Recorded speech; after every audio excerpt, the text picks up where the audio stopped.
भगवान कृष्ण का नामकरण संस्कार करने के लिए गर्गाचार्य जी आते हैं। गर्गाचार्य जी जैसे आए तो नंद बाबा ने पूछा कि बाबा कैसे आपका आना हुआ। तो कहा कि कहीं बरहो संस्कार हो, कहीं विवाह संस्कार हो, कहीं कोई कथाएं हो, तो हमारा तो आना जाना लगा ही रहता। तो नंद बाबा ने सोचा क्यों ना नामकरण संस्कार हो जाए। तब सुखदेव महाराज वर्णन करते हैं कि परीक्षित आपको बताऊं, गर्गाचार्य जी जब आए, महल में प्रवेश किया और महल में प्रवेश करके अंदर बैठ करके परमात्मा का चिंतन करने लगे, कन्हैया का चिंतन करने लगे, ध्यान लगा करके भगवान के भजन में मगन हो गए। आंखें बंद करके समाधि में बैठ गए। जब समाधि में बैठे तो उन्हें पता चला कि कन्हैया कोई साधारण बालक नहीं है, वह स्वयं भगवान है। ये बात जैसे जानी तो गर्गाचार्य जी ने सोचा कि क्यों ना ये बात मैं मैया यशोदा को बता दूं कि मैया ये जो तुम्हारा लाला है ना, ये कोई साधारण लाला नहीं है। आज मैया यशोदा, मैया रोहिणी बैठे हुए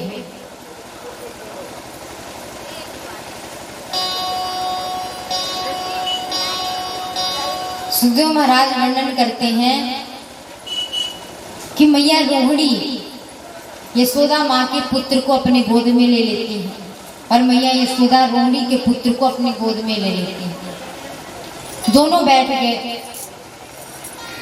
आज जब समाधि में आंखें बंद करके प्रभु के दर्शन हुए तो गर्गाचार्य जी ने सोचा कि क्यों ना मैया को बता दूं कि ये कोई साधारण बालक नहीं है, स्वयं भगवान है। तो आज गर्गाचार्य जी कहने लगे कि अरे मैया, ये जो बालक है ना, ये कोई साधारण बालक नहीं है, जो तुम्हारा बालक है साधारण बालक नहीं है, ये तो साक्षात। और जैसे साक्षात कहा तो छोटे से बाल गोपाल अपने हाथों को उठाते हैं गोद से और कहा कि बस इससे ज्यादा मत बोलना, क्योंकि अगर आप इससे ज्यादा बोले तो मेरी मैया एक अलमारी के अंदर बैठा देगी, सुबह शाम 2 अगरबत्ती लगा देगी और लड्डू का बस भोग लगा देगी, और जो मैंने माँ का प्यार पाने के लिए सोचा है, दुलार पाने के लिए सोचा है, वो तो मुझे मिलेगा ही नहीं। जैसे ये कहा तो गर्गाचार्य जी ने कहा कि ठीक है, आप कहते हैं तो हम नहीं बताते। आज गर्गाचार्य जी सुंदर नामकरण संस्कार करते हैं।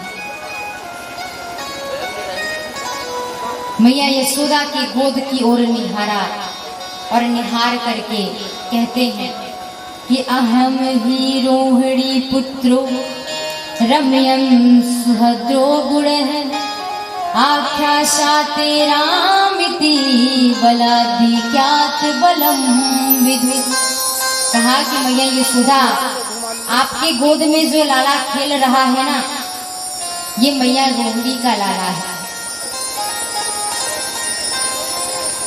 इसका नाम राम पड़ेगा, लेकिन बल की अधिकता के कारण इसका नाम बलराम पड़ेगा, बलभद्र पड़ेगा। आपको पता, ये बात सुन करके मैया यशोदा ने एक हीरे की अंगूठी गर्गाचार्य जी को सौंप दी। क्यों? क्योंकि मैया यशोदा ने परीक्षा लेनी चाहिए थी गर्गाचार्य की, ये पता लगाने के लिए कि मेरा पुत्र कौन है और रोहिणी मैया का पुत्र कौन है। ये बात गर्गाचार्य जी जान पाते हैं कि नहीं, क्योंकि अदला बदली कर लिया था दोनों ने अपने पुत्रों का। रोहिणी मैया के पुत्र का नामकरण संस्कार होता है। अब बारी आती है कन्हैया की। रोहिणी मैया के गोद की तरफ निहार करके गर्गाचार्य जी ने कहा कि मैया इस बालक का नाम कृष्ण पड़ेगा, गोविंद पड़ेगा, मधुसूदन पड़ेगा। एक बात बता दो मैया, ये सावला है लेकिन जगत का उजियारा है। ये वसुदेव जी का भी पुत्र रह चुका है, इसीलिए इसका एक नाम वसुदेव भी पड़। इनमें नारायण के भी गुण हैं, इसलिए एक नाम नारायण भी पड़ेगा। बड़ा सुंदर नामकरण संस्कार किया गर्गाचार्य जी और वहां से चले जाते हैं। धीरे धीरे भगवान बड़े होते गए, 1 वर्ष के हुए। एक दिन छोटे से कन्हैया घुटमन घुटमन चल रहे थे। मैया यशोदा ने बड़ा सुंदर श्रृंगार किया, आंखों में काजल लगा दिया, पीतांबरी पहना दी, सुंदर वस्त्र पहना दिए, सर पर मोर का पंख लगा दिया, पैरों में पैजनिया पहना दी। और आज छोटे से कन्हैया सुंदर सज सवर करके नाचने लगे। जैसे नाचने लगे तो मैया यशोदा ने कहा कि अरे लाला, तुझे नाचना किसने सिखा दिया? तो आपको पता है छोटे से कन्हैया क्या कहते हैं? कन्हैया ने कहा कि अरे मैया, नाच तो हम आपके सामने रहे, बाकी को तो हम नचाते हैं, सामने नाच रहे हैं। कितनी सौभाग्यशाली है मैया यशोदा। बोला कि कृष्ण कथा में जो यश प्रदान करे वो यशोदा है। राधा रानी के माँ का नाम कीर्ति है और कृष्ण के माँ का नाम, माता श्री का नाम यशोदा है। जो कृष्ण कथा में यश प्रदान करे वो यशोदा है।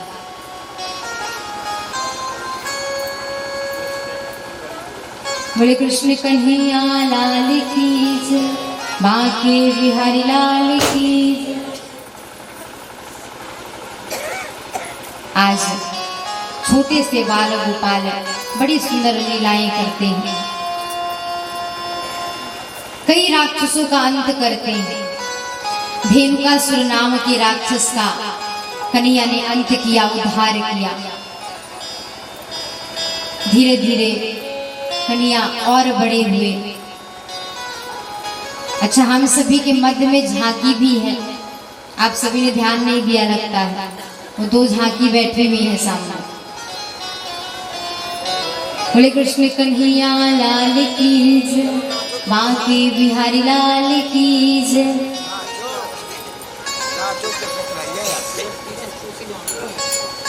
बड़ा सुंदर वर्णन आता है। सुखदेव महाराज श्रवण कराते हैं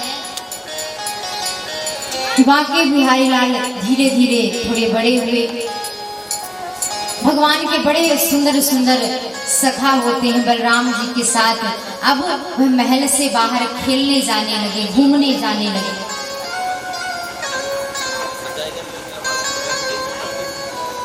मनसुखा, मधुसूदन, श्रीदामा, बड़े सुंदर सुंदर उनके सखा हुए। एक दिन सभी सखाओं के साथ हमारे बांके बिहारी लाल और भैया माखन निकालती है, दही दूध निकालती है, तो उसे मथुरा में जाकर के बेच देती है। तेरे घर में तो बहुत है तो तू खा, हम गरीब हैं, हमारे यहाँ इतना नहीं है। ये बात सुन करके कन्हैया ने कहा कि अरे श्रीदामा, अगर तेरे यहाँ नहीं है तो क्या हुआ, गोपियों से मांग लिया कर, गोपियों के यहाँ तो है। सखा ने कही कि देख भैया, बात ऐसी है कि अगर गोपियों से भी मांगेंगे ना तो वो भी 1 दिन दे देगी, 2 दिन दे देगी, लेकिन उसने भी रोज रोज दिन का ठेका थोड़ी ना लेकर के रखा है, वो भी हमें रोज कैसे दे दे। ये बात सुन करके कन्हैया ने कहा कि उनके घर में जाकर के चोरी कर लिया कर। ये बात सुन करके सखा ने कही भगवान से, क्या कह रहे भैया तू अभी गोपियों को नहीं जानता है। अगर गोपियों ने एक आध दिन हमें पकड़ लिया ना तो इतने जोर का थप्पड़ मारेंगी कि हमारा अच्युतम केशवम हो जाएगा, इसलिए हमें चोरी नहीं करना।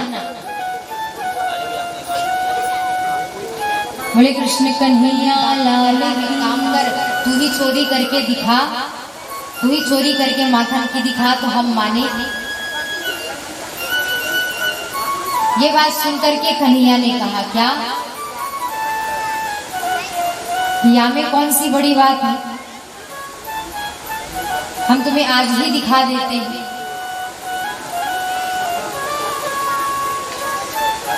आपको पता है भगवान माखन की चोरी, माखन लीला की चोरी करने के लिए जब माखन जाने वाले थे तो आज भगवान ने सखाओं से पूछा कि भैया ये बताओ कि कौन कौन हमारे साथ है, कौन कौन हमारे साथ चलेगा। ये बात सुन करके सभी ने हाथ ऊपर किया कि भैया हम तुम्हारे साथ हैं, हम तुम्हारे साथ चलेंगे। बोले जब सब साथ में है तब तो कितनी खुशी की बात है। आपको पता है जब कोई कार्य हम करने वाले रहते हैं तो पहले एक मंडली बनती है, एक कमेटी बनती है, और जिस प्रकार हम जब कोई कार्य करना प्रारंभ करते हैं तो कमेटी बनती है, मंडली बनती है, उसी प्रकार कन्हैया ने भी एक मंडली बनाई, एक समिति बनाई। और आपको पता है उस समिति का नाम क्या था? कन्हैया ने सुंदर समिति बनाई और जिसका नाम था चोर विद्या प्रसारण मंडल समिति। ट्रस्ट बन गया, ट्रस्टी हुए सब, रजिस्टर तैयार, अध्यक्ष बन गए श्री कृष्ण जी, उपाध्यक्ष बन गए बलराम जी, बाकी सब साधारण सदस्य, कोई CID। इस प्रकार मंडली तैयार हो गई भगवान की। बोले मंडली तैयार हो गई, अब चलो जिस कार्य के लिए मंडली बनाई है उसे तो पूरा करें। यानी एक मंडली बनाई है, इतने मशहूर हो गए कि जब कोई घर से जाया करता था ना तो 3-4 बार ताले को खींच लिया करता था कि कहीं कन्हैया ना घुस जाए, कहीं उसकी मंडली ना घुस जाए। अब तो यही काम हो गया, आज इस गोपी के यहाँ जाना, कल उस गोपी के यहाँ जाना। एक बार बहुत सारी गोपियां, 4-5 गोपियां यमुना जी के किनारे बैठी हुई थी, पानी भरने के लिए गई थी, मटके को लेकर के सभी पहुंची थी। आपको पता है जब हम एकत्रित होते हैं तो हम एक दूसरे के घर की बातें करते हैं, लेकिन जब गोपियां एकत्रित होती थी तो कृष्ण की बातें किया करती थी। एक गोपी कहती है कि पता है सखी, एक दिन मैं बिना नहाए, मुझे थोड़ा उठने में लेट हो गया, देरी हो गई, तो मैं बिना नहाए यमुना जी में सीधे पानी लेने के लिए आ गई। जैसे पानी लेने के लिए आई तो पानी को मटके में भरा और लेकर के जाने लगी तो कन्हैया ने एक कंकड़ मार दिया, एक पत्थर मार दिया, और जैसे पत्थर मारा तो मैं पूरा नहा गई उस पानी से। पीछे मुड़ करके देखा कि किसने मारा, तो खड़ा था कन्हैया। कन्हैया कहता है, तेरे गोपी पहले स्नान बाद में काम, पहले स्नान करो, काम बाद में कर लेना। तो उसी बीच में एक और गोपी कहती है कि बस तुझे सिर्फ पानी से ही नहलाया, ही बेच करके आना। मैंने अपनी सासू माँ की बात मानी और एक मटकी में घी को रख लिया और सर पर रख करके मैं मथुरा की ओर जाने लगी। जैसे जाने लगी तो मेरी सास ने कहा कि देख बहू, अगर देख तू जा रही है मथुरा, लेकिन ध्यान देना रास्ते पर अगर कन्हैया मिले तो उसे देखना मत। और अगर देख लिया तो बातें मत करना, अगर बातें भी कर दी तो हंसना तो बिल्कुल नहीं, क्योंकि हंसी तो फंसी। गोपी चल दी, अपनी सास की बात मान करके अपने सखी से बता रही है कि मैं जा रही थी, सर पे मेरे घी का मटका था, मैं चलती गई चलती गई चलती गई, पीछे से एक कंकड़ आया और वो कंकड़ मेरे मटकी में लगा और मेरी मटकी फूट गई और मैं घी से नहा गई। पीछे देखा कि किसने कंकड़ मारा, तो वो तो कन्हैया था। कन्हैया कहता है कि अरे गोपी, पानी से तो रोज नहाती हूँ, आज घी से नहा लो।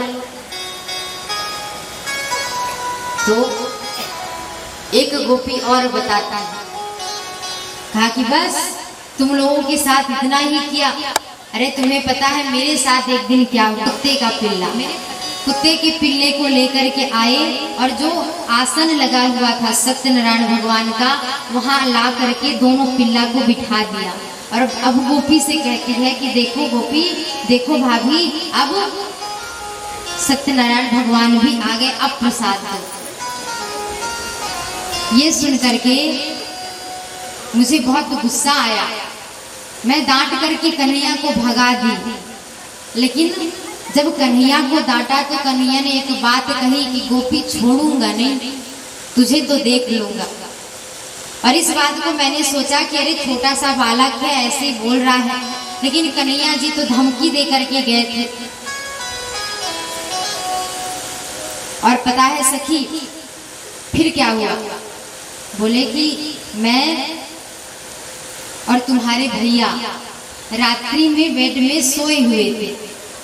जब सोए थे तो 12 बजे मुझे प्यास लगी तो मैं पानी पीने के लिए उठी, और जैसे उठी तो पीछे से आवाज आई आ करके। जैसे आवाज आई तो मैं पीछे मुड़ी, देखा तो मेरे बाल और मेरे पति की दाढ़ी दोनों बंधी हुई। तो मेरे पति कहते हैं, मतलब तुम्हारे भैया, कि क्यों रे, देख के नहीं चल सकती है, राजधानी एक्सप्रेस की तरह भागे जा रही है। तो मैंने तुम्हारे भैया से कहा कि ये कार्य किसने कर दिया, कौन इसलिए इस काम को कौन पूरा कर सकता है। तो मैं बोली तुम्हारे भैया से कि इस काम को तो पूरा कन्हैया ही किया है, क्योंकि कल वो धमकी दे करके मुझे गया था। क्या धमकी? कि देख गोपी, तुझे छोड़ूंगा नहीं, तुझे तो मैं देख लूंगा। मुझे क्या पता था कि वो ऐसा कर देगा। सभी गोपी अपनी अपनी बातें कर रही थी, चर्चाओं में लगी हुई थी। तभी एक गोपी कहती है कि एक दिन मैं गौ माता का दूध निकालने वाली थी, तो कन्हैया जाकर के बछड़े को छोड़ दिया, सारा दूध पी गया। एक दिन मैं पकड़ने के लिए दौड़ी, लेकिन कन्हैया दौड़ते दौड़ते नंद भवन में घुस गया और मैं उसे नहीं पा पाई। चोरी करने जाते हैं और मेरे घर क्यों नहीं आते हैं। मन में यही भाव बनाया था, लेकिन सबको कहती है कि कन्हैया मुझसे डरता है, इसलिए वो मेरे घर माखन खाने नहीं आता। तब आपको पता है, जो मंडली भगवान ने बनाई थी, क्रूर विद्या प्रसारण मंडल समिति, उसका सीआईडी झाड़ी के पीछे से प्रभावती की सारी बातें सुन रहा था।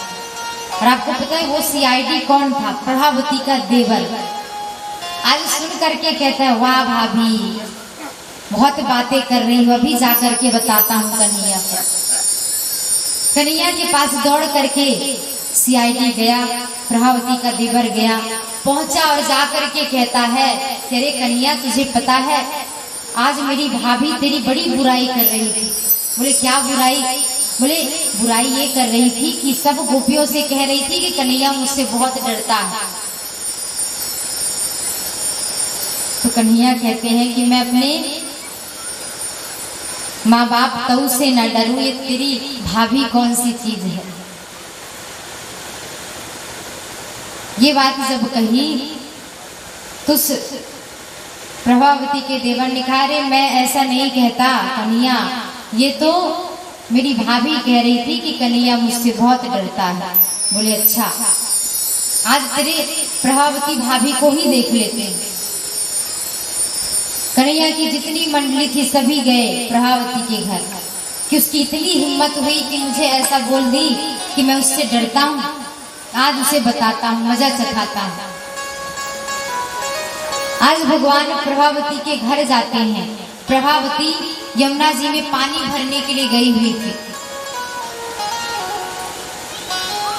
घर में प्रवेश किया, देखा कि ऊपर की ओर माखन रखा हुआ है।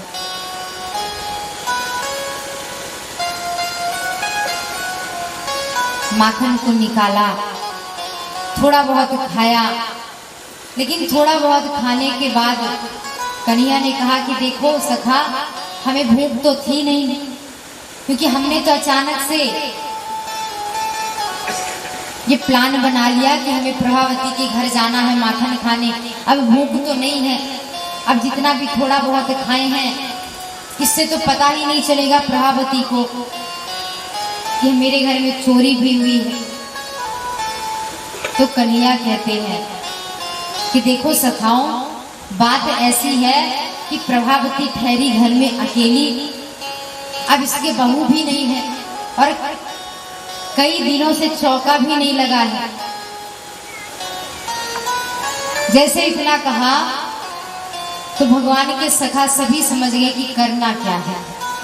मटकी के माखन को नीचे उड़ेला, पहले मिट्टी के फर्श हुआ करते थे, तो फर्श में पूरा माखन उड़ेल दिया और सभी उस माखन का पोता लगाने लगे। पूरे फर्श में माखन का पोता लगा दिया और एक एक करके निकलते गए, अंत में निकलते हैं कन्हैया। डेहरी मैया को प्रणाम किया और प्रणाम करके कहा कि हे डेहरी मैया, जो सबसे शुरू में आए उसकी रक्षा करना। अब सबसे शुरू में कौन आएगी? प्रभावती। इतना कहकर के सभी प्रभावती के घर के पीछे छुप जाता है। जैसे प्रभावती मटका लेकर के आती है, घड़े में पानी लेकर के आती है, तो एक मटका, उसके ऊपर एक और मटका, फिर उसके ऊपर एक और मटका, 3 मटके लेकर के प्रभावती अपने घर की ओर पहुंची। जैसे घर में पहुंची, घर के अंदर जाने वाली थी कि एक भगवान का सखा आया घर के पीछे से, कहता है भाभी नमस्कार। भाभी ने कहा नमस्कार। दूसरा आया, और चाची सब बढ़िया? प्रभावती ने सोचा कि आज ऐसा हो क्या गया कि सब मेरा हाल चाल पूछ रहे हैं। तीसरा आया, और भाभी भोजन पानी हो गया? सब आ करके प्रभावती से पूछ रहे हैं। तो प्रभावती कहती है अच्छा, अब समझ में आया, बढ़िया माल पानी मिल गया होगा, इसलिए बड़े प्रसन्न हैं, इसलिए मेरी पूछताछ कर रहे हैं। ये सोच करके प्रभावती सीधे पहुंची, पहले घर को खोला, दरवाजे को खोला, और दरवाजे को खोलने के बाद एक पैर रखा। जैसे एक पैर रखा तो दूसरा पैर सीधे दीवार में जाके टकराया, धड़ाम से गिर गई। जैसे गिरी तो कमर को पकड़ा, आए है लग गई जोर से। पीछे से कन्हैया खड़े हुए थे, कन्हैया जोर से ताली बजाने लगे। हल्का सा पीछे मुड़ती है प्रभावती, मुड़ी तो देखा कन्हैया ने। कन्हैया ने कहा और प्रभावती मजा आया? बहुत कहती थी ना कि कन्हैया तुझसे डरता है, ले ले ले मजा। अब दोबारा से ऐसा मत बोलना, क्योंकि अब की बार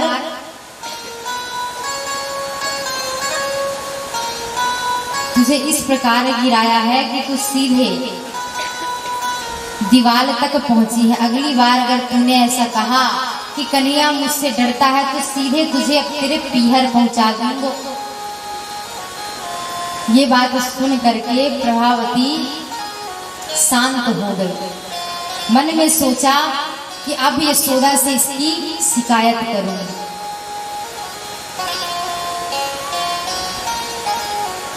जब ये बात सोचा कि शिकायत करूंगी, लेकिन शिकायत कैसे करे, इतनी जोर से गिरी थी कि नस नस दर्द कर रही थी, अब उठ ही ना सकी। जैसे तैसे उठी, उठ करके कमरे के अंदर गई, सुंदर सिकाई किया, और जब थोड़ा बहुत चलने लगी तो हाथ में लाठी लेकर के मैया यशोदा के पास जाती है। मैया यशोदा से शिकायत करने के लिए पहुंची। जैसे पहुंची, मैया यशोदा ने देखा कि प्रभावती आई है, तो प्रभावती को देख करके मैया यशोदा हंसने लगती हैं और हंस के कहती हैं कि अरे प्रभावती, कल तक तो तू बड़ी जवान थी, एक दिन में बुढ़ी कैसे हो गई? तो कहा ये सब तेरे लाला ने कियो है। कहा अच्छा, मेरे लाला में इतनी ताकत कि एक दिन में तुझे बुढ़ी बना दिया। ये बात सुन करके प्रभावती ने कहा कि हाँ मैया, तुम्हारे लाला में इतनी ही ताकत है कि मुझे बुढ़ी बना दिया। माखन का पोता लगा दिया था इसने। मैं पानी भर के आई और जैसे ही घर में अपने प्रवेश की, एक पैर रखा तो धड़ाम से गिर गई, सिर्फ और सिर्फ कन्हैया की वजह से। ये बात सुन करके मैया बात नहीं मानती। मैया कहती है कि अगर तुम्हारे पास कोई सबूत हो ना, तब चल करके आना। आज प्रभावती ने कहा कि ठीक है, मेरे पास जब सबूत रहेगा ना तभी मैं चल करके आऊंगी।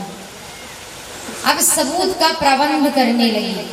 मैया बोल दी कि जा और जा करके सबूत लेकर के आना। प्रभावती ने कहा कि अब आऊंगी ना तो सीधे सबूत लेकर के आऊंगी। प्रभावती गई घर में, पहले ठीक होती है, खूब सिकाई की, अच्छे से जब ठीक हो गई तो एक दिन माखन फिलो रही थी, माखन बना रही थी। अब प्रभावती का देवर सीआईडी था, तो सुना सुना करके कहती है कि आज मैंने इतना सुंदर माखन बनाया है, इतना सुंदर माखन बनाया है कि अगर मथुरा में जाकर के बेचूंगी ना तो खूब कमाई होगी। ये बात को सुन करके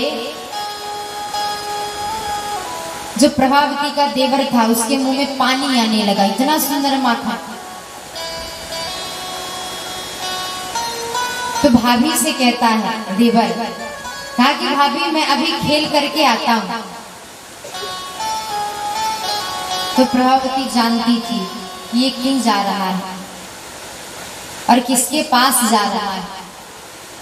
प्रभावती ने कहा ठीक है, जाओ जहां जाना है। कन्हैया के पास गया प्रभावती का देवर।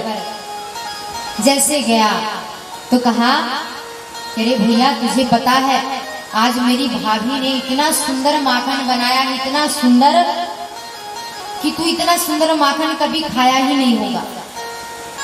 जब ये सुना तो कन्हैया कहते हैं कि ये बात छोड़, चल पहले ये बता कि तेरी भाभी है कैसी, ठीक है? कहा कैसी होगी, पूरे दिन रात सिकाई की, तब जाकर के थोड़ी ठीक हुई, अब इसने माखन बनाया है और इतना सुंदर माखन ना कि क्या बताऊं। कन्हैया कहते हैं अच्छी बात है। कन्हैया ने कहा कि देख भैया रिस्क है, फंस जाएंगे, और फंसे तो मैं फिर नहीं जानता।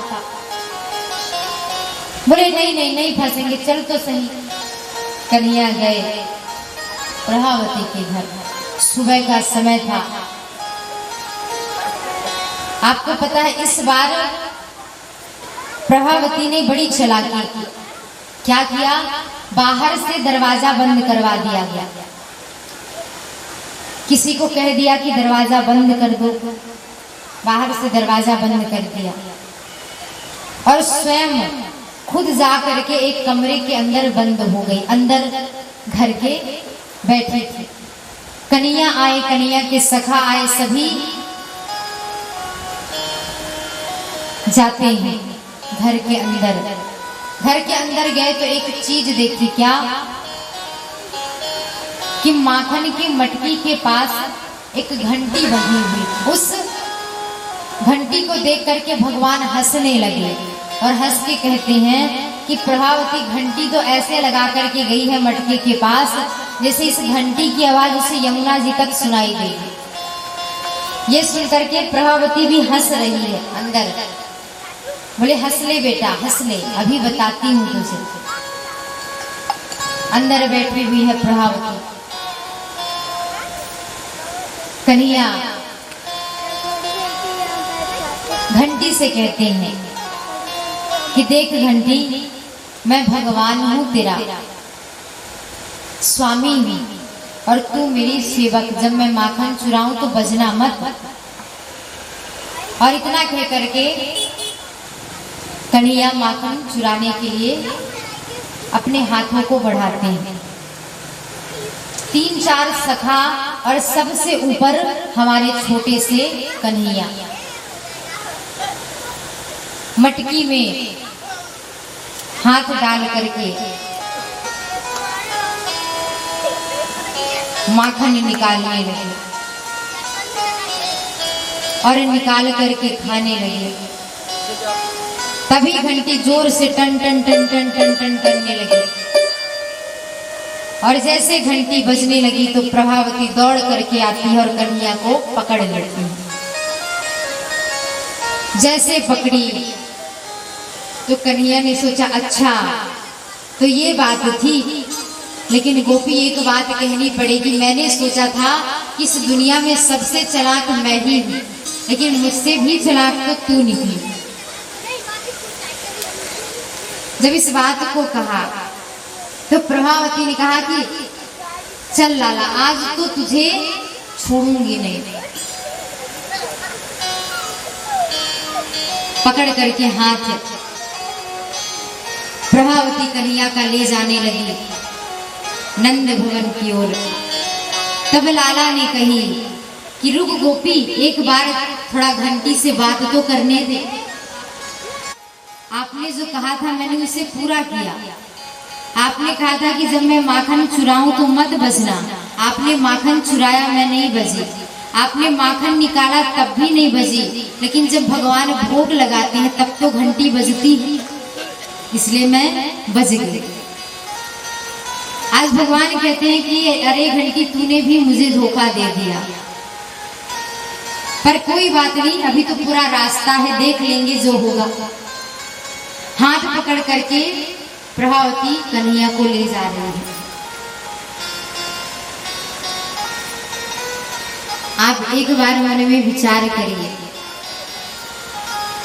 मंडली के अध्यक्ष पकड़ा गए हैं, सभी भारी चिंता में लगे हुए हैं, सभी का छोटा छोटा फेस हो गया। अब क्या होगा? अब तो मैया खूब मारेगी कन्हैया को, अब हमारा क्या होगा?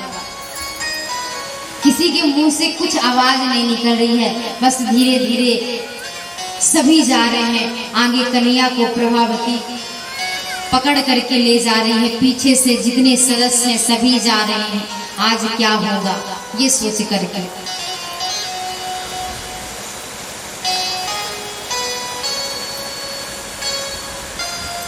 तो पहले जो ब्रज की माताएं थी घूंघट लगाया करती थी, लंबा सा घूंघट किया करती थी। प्रभावती लंबा सा घूंघट किए हुई थी और कन्हैया को पकड़ करके ले जा रही थी। बीच रास्ते पर कन्हैया ने कहा कि देख गोपी, ऐसा है कि मैं छोटो सो प्यारो सो नन्हो सो, अब तुझे तो पता है कि मैं कितना प्यारा हूँ। प्रभावती कहती हाँ हाँ बहुत प्यारा है, अभी बताऊंगी, पहले चल तो घर। अरे गोपी सुनती नहीं है, बस बोलने लगती है, तनिक सुन तो। आज इस हाथ को पकड़ करके जा रही थी, कहा था कि दूसरा हाथ पकड़ ले और तब चल, क्योंकि एक हाथ में बड़ी पीड़ा हो रही है। आपको पता है कन्हैया क्या करते हैं, वो भी बड़े चालाक, क्योंकि प्रभावती को कहा था कि अभी तो पूरा रास्ता है, तुझे देख लेंगे। पीछे चल रहा था प्रभावती का देवर, एक हाथ छुड़ाया और पीछे से प्रभावती के देवर का हाथ प्रभावती के हाथ में दे दिया। और खुद दौड़ते दौड़ते मैया यशोदा के पास चले जाते हैं। दौड़ करके गोद में बैठ गए। गोद में बैठ करके कहते हैं कि अरे मैया, तुझे पता है ये गोपियां है ना, हमसे और तुझसे बड़ा चिढ़ती। बोले कैसे? तो कहा क्योंकि मेरे जैसे सुंदर सो प्यारो सो नन्हो सो बालक उनके घर में नहीं है ना, इसलिए सब मुझसे चिढ़ती है। मैया ने कहा कि अपनी बड़ाई खुद से कर रहा है लाला। बोले नहीं मैया, सही कह रहे हो। अरे तुझे पता है, कुछ ग्वालन ने मुझे बताई ये जो गोपी है ना, मुझसे इतना चिढ़ती है कि आज तो प्रभावती फिर से शिकायत करने के लिए आने वाली है। भगवान पहले से मोर्चा तैयार रखे हैं कि अब प्रभावती आएगी तो हम उसे बताएंगे। मैया को कह दिया कि मैया, आज कछु ग्वालन ने बताई कि प्रभावती फिर से शिकायत लेकर के आने वाली है। तो मैया ने कहा कि चल लाला, आज तो उसे देख लूंगी, क्योंकि कल भी आई थी और तेरी शिकायत कर रही थी। तेरी शिकायत कर रही थी ना, तो मैंने उसे कल कह दिया था कि अगर तेरे पास सबूत हो ना तभी तू चल करके मेरे पास आना, और आज आएगी तो देख लूंगी। कन्या प्रसन्न, अब तो सब ठीक है, अब मुझे कोई चिंता नहीं। प्रभावती आई, जैसे आई तो जोर से चिल्लाती है कि अरे मैया यशोदा, देख आज पूरे सबूत के साथ मैं आई हुई हूँ। हंसते हंसते मैया यशोदा नंद भवन से बाहर निकलती है। जैसे निकली तो मैया कहती है कि देखो गोपी, नंद बाबा नहीं है, अपना घूंघट तो उठा सकती है। जैसे ये कहा तो उस गोपी ने, प्रभावती ने अपने घूंघट को उठा दिया, और उठाने के बाद मैया कहती है कि बता तो सही कौन सा सबूत लेकर के आई है। तो बोला सबूत कोई छोटा मोटा नहीं है मैया, आज मैं तेरे खुद के लाला को पकड़ करके लाई हूं पूरे सबूत के साथ। मैया ने कहा कि अच्छा, तनिक मेरे लाला को आगे तो करियो। आज साइड में था प्रभावती का देवर, और प्रभावती अपने देवर का हाथ पकड़ी हुई थी। पकड़ करके सामने लाई, देखा तो स्वयं का देवर खड़ा है। प्रभावती कहती है कि तू कहां से आ गया? तो देवर भी कहते, अरे भाभी, आपको याद नहीं, आप घर से ही तो मुझे पकड़ करके लाए हो। ये बात सुन करके जितने भी ग्वाल वाल थे ना, भगवान के सखा और जितनी उनकी मंडली में थे, सभी हंसने लगे, जोर से मजाक उड़ाने लगे, और मजाक उड़ा करके सभी बोलने लगे प्रभावती हुर्रे, प्रभावती हुर्रे, सभी मजाक उड़ाने लगे। अब प्रभावती को इतनी शर्म आई कि नंद भवन से बाहर निकली और दौड़ते दौड़ते वहां से चली गई, और तब से उसका मन भी भगवान से जुड़ गया। वो भी भगवान कृष्ण के बारे में सोचने लगी, चिंतन करने लगी। और गोपी क्या कहती है? बोले कृष्ण कन्हैया लाल की जय, बांके बिहारी लाल की